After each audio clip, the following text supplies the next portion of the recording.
नमस्कार, मैं हूं दीपक कुमार और इस समय हम मौजूद हैं विश्व के सबसे पहले और सबसे चर्चित विश्वविद्यालय नालंदा विश्वविद्यालय के खंडहरों में।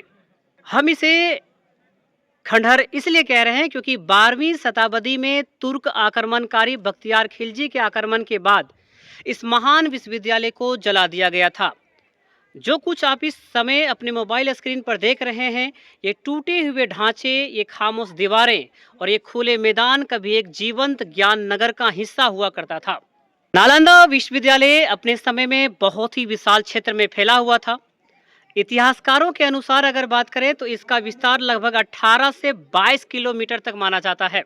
यह सिर्फ एक विश्वविद्यालय नहीं था बल्कि एक पूरा शैक्षणिक शहर था।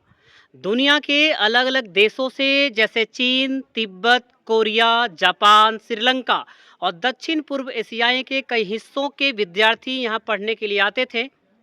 उस दौर में जब यात्रा करना आसान नहीं था, तब भी लोग महीनों की कठिन यात्रा तय करके सिर्फ ज्ञान प्राप्ति के लिए नालंदा पहुंचते थे।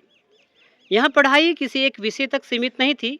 यहाँ पर अगर हम बात करें तो जैसे दर्शन शास्त्र, बौद्ध धर्म, तर्कशास्त्र, गणित, खगोल विज्ञान, चिकित्सा, व्याकरण और राजनीतिक जैसे अनेक विषयों पर गहन अध्ययन कराया जाता था।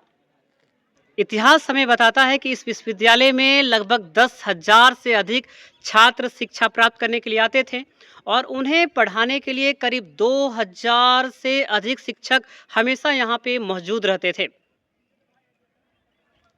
अब जरा ध्यान से देखिए, हमारे पीछे दिखाई दे रहा है खंडहर। इन दीवारों की संरचना पर नजर डालिए। ईंटें कितनी मोटी है, दीवारें कितनी विशाल है। सैकड़ों साल पहले भीषण आग और विनाश के बावजूद इनका आज तक खड़ा रहना इस बात का प्रमाण है कि नालंदा की निर्माण कला कितनी मजबूत और उन्नत थी। अगर आज इतनी तबाही के बाद भी ये खंडहर सही स्थिति में दिखाई देते हैं, तो आप कल्पना कर सकते हैं कि जब यह विश्वविद्यालय पूरी तरह से जीवित रहा होगा तो वह कितना भव्य, दिव्य और कितना प्रभावशाली और कितना प्रेरणादायक रहा होगा। सुबह से शाम तक इन गलियारों में विद्यार्थियों की चहल पहल, खुले मैदान में शिक्षकों और छात्रों के बीच ज्ञान पर चर्चा और हर कोने में सीखने की जिज्ञासा। नालंदा सिर्फ पढ़ाई की जगह नहीं बल्कि विचारों की एक प्रयोगशाला था। लेकिन 12वीं शताब्दी में जब इस विद्यालय को आग के हवाले कर दिया तो केवल इमारतें नहीं जली बल्कि सदियों का संचित ज्ञान हमेशा के लिए नष्ट हो गया। कहा जाता है कि नालंदा के विशाल पुस्तकालय में लगी आग कई महीनों तक जलती रही।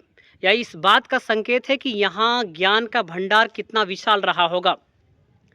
आज नालंदा विश्वविद्यालय खंडहर के रूप में हमारे सामने है, लेकिन यह खंडहर खाली नहीं है। ये हमें याद दिलाते हैं कि भारत कभी विश्व को ज्ञान देने वाला विश्वगुरु रहा है। आज सरकार इस ऐतिहासिक धरोहर के संरक्षण और विकास पर कार्य भी कर रही है। कुछ हिस्सों में पुनर्निर्माण भी किया जा रहा है ताकि आने वाली पीढ़ियां नालंदा के गौरवशाली इतिहास को समझ सके और उससे प्रेरणा ले सके।